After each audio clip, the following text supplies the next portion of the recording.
नमस्कार, मैं मयूर अलवेला। आप देख रहे हैं उदयपुर न्यूज। भाजपा के अंदर जिलाध्यक्ष बनने की जो सरगर्मियां हैं काफी तेज हो चुकी है। तूफान सा भाजपा के अंदर यहां पर आया हुआ है। आपको बता दें कि शहर के अंदर से 13 दावेदार और उदयपुर देहात के अंदर 17 दावेदारों ने अपनी दावेदारी प्रस्तुत करी है।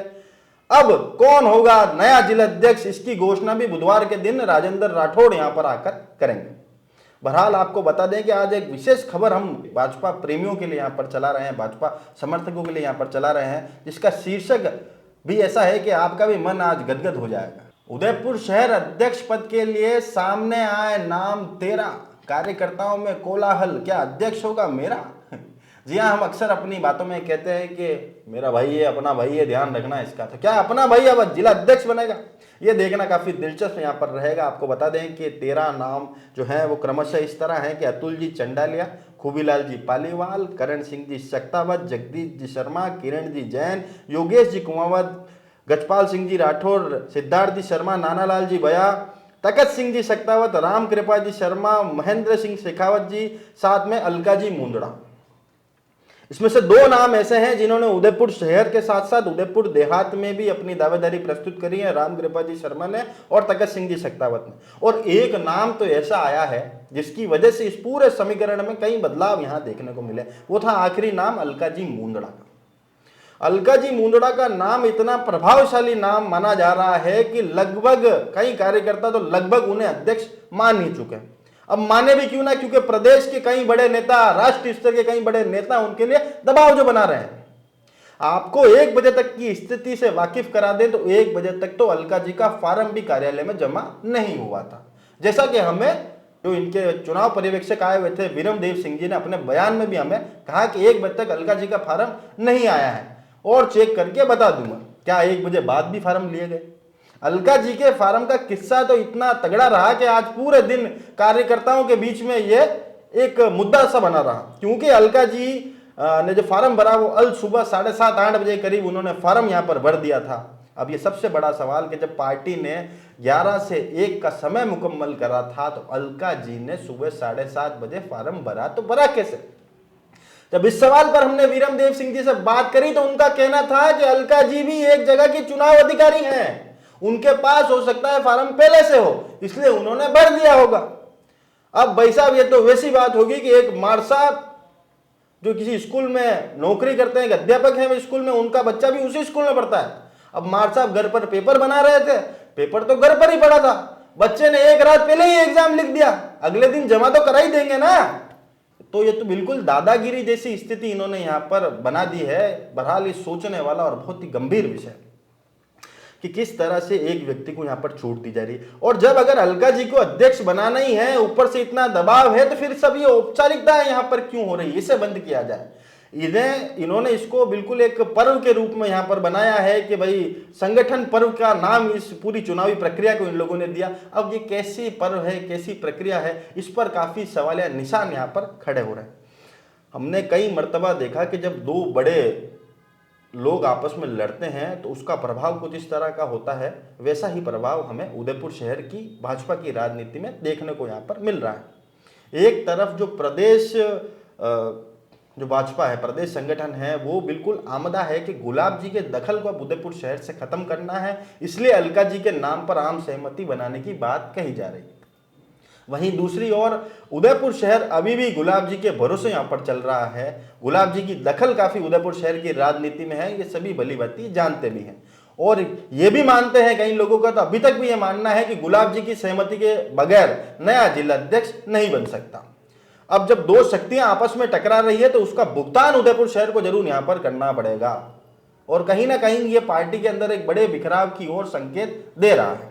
सबसे बड़ी बात यह है कि प्रदेश संगठन का यह मानना है कि लगभग 35-40 सालों से गुलाब जी जो एकमेव शासक रहे उदयपुर और उदयपुर के आसपास के पूरे प्रांत के, अब वो जब राज्यपाल बन चुके हैं तो उनका कर्तव्य का निर्वहन वहां करें, उदयपुर की राजनीति में दखल ना रखें। पर गुलाब जी हैं जो मानते नहीं, गुलाब जी का तभी भी दखल है। और अगर अंदर खाने की बात की जाए तो गुलाब जी की फहरिस्त के 2 व्यक्ति प्रबल दावेदार यहां पर माने जा रहे हैं। अगर पुरुष दावेदार की बात करें तो अतुल चंडालिया जो उनके रिश्तेदार भी हैं, और साथ ही में किरण जी जैन की भी पैरवी, अगर महिला को मौका मिलता है तो किरण जैन की पैरवी भी गुलाब चंद जी कटारिया की तरफ से की जा रही है। अंदर खाने की बात आपको बता रहे हैं।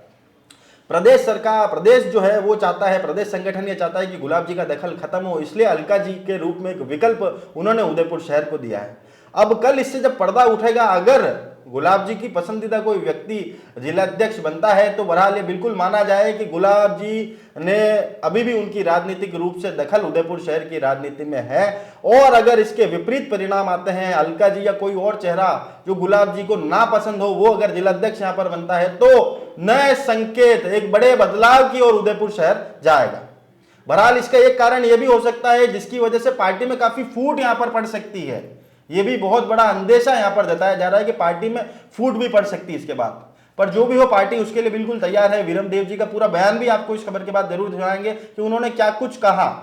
क्या किसी एक व्यक्ति के लिए संगठन के निर्णय बदले जा सकते हैं? इन 13 नामों के अंदर से भी कई ऐसे नाम थे जो 60 की उम्र को पार कर गए थे। जब 45 से 60 वर्ष का क्राइटेरिया निश्चित था कि इन्हीं आयु वर्ग के लोग जिलाध्यक्ष के लिए दावेदार होंगे, तो फिर उनसे ऊपर की उम्र के लोगों के आवेदन आखिर क्यों लिए गए? ये भी बहुत बड़ा सवालिया निशान है। क्या कोई नए संकेत पार्टी देना चाहती है? क्या इस उम्र के तकादे को हटाकर भी जिलाध्यक्ष बन सकता है? अब ये देखना दिलचस्प होगा। निर्णय संगठन को करना है, कल तक का इंतजार है। राजेंद्र जी राठौड़ आएंगे और इन सारी चीजों से पर्दा उठाएंगे। कल उदयपुर शहर को हो सकता है कि एक नया जिलाध्यक्ष भाजपा उदयपुर और देहात के अंदर मिल जाए। तब तक जुड़े रहिए हमारे साथ। सबसे पहले आपको बताएंगे कि भाजपा का नया जिलाध्यक्ष कौन होगा, इन 13 में होगा क्या मेरा? तो देखते रहिए उदयपुर न्यूज। जय हिंद, जय भारत, जय मेवाड़। सर बताएं कि आज जिस तरह से शहर में फार्म भराए गए हैं, शहर भाजपा के अंदर फार्म भराए गए हैं, अब तक कितने फॉर्म आए हैं और नए जिलाध्यक्ष की घोषणा कितनी जल्द हो जाएगी? देखिए, फॉर्म 11 बजे से लेके 1 बजे तक का समय था। अब 1 बजे हैं, हमने अभी तक उस पर काउंटिंग नहीं की है कि कितने फॉर्म आए हैं। अब हम अभी चेक करेंगे जी, और उसमें से जितने भी फॉर्म पूर्ण हैं उन सबको हम स्वीकार करके और फिर उसको हम आपको बता देंगे कि कितने फॉर्म हमारे पास उपलब्ध होंगे। सर जैसा आपने बताया कि 11 से 1 तक का समय निर्धारित था, सुबह 7 बजे अलका जी मुंदड़ा का फार्म भरती हैं, वे फार्म उन तक पहुंचा कैसे और उनका सुबह 7 बजे फार्म भरा कैसे उन्होंने? मेरे पास तो फार्म नहीं आया अभी तक अलका मुंदड़ा जी का, जहां तक मुझे जानकारी है जी। अभी तक तो मेरी जानकारी में नहीं आया। पूरे कार्यालय के अंदर चर्चा ये है कि भाई इन फार्मों में अगर उनका कहीं होगा तो हम पता कर लेंगे। और वैसे उनके पास फार्म पहुंचना जी, वो स्वयं कहीं निर्वाचन अधिकारी रही होगी जी, इसलिए हो सकता है उनके पास प्रपत्र गए। तो ये कोई ऐसी गुप्त चीज तो है नहीं। गुप्त चीज नहीं। जब आपने समय निर्धारित कर रखा है 11 से 1 का, तो 11 से 1 बजे जमा कराने का है जी। इससे पहले फॉर्म तैयार करने के लिए अपन कोई भी निर्वाचन करते हैं, कहीं भी अपन चाहे जनप्रतिनिधि रहते भी, हम 1 दिन पहले भी फॉर्म तैयार करवा सकते हैं जी। मतलब इसमें तैयार करवाने में कोई बुराई नहीं है। और जमा 11 बजे से लेकर के 1 बजे तक होता है जी, ये तय किया। अच्छा, इसमें कहीं कोई खामियां नहीं मानता है? 11 बजे से 1 बजे तक जमा करा सकते हैं। और इससे पहले अगर किसी ने कोई घर पे बैठ के फॉर्म तैयार कर रहा है तो उसमें क्या बुराई है? नहीं तो फार्म मिला ही जब 11 से 1 ही मिल रहा था, तो उन्होंने सुबह 7 बजे फार्म उनको अवेलेबल कैसे? मुझे इसका जानकारी नहीं है। उन्होंने कब फार्म तैयार करवाया, उन्होंने जमा करवाया कि नहीं करवाया, ये भी अभी तक मैंने देखा नहीं है जी। मैं देखूंगा, उसके बाद पता चलेगा किसने कब फार्म भरवाया।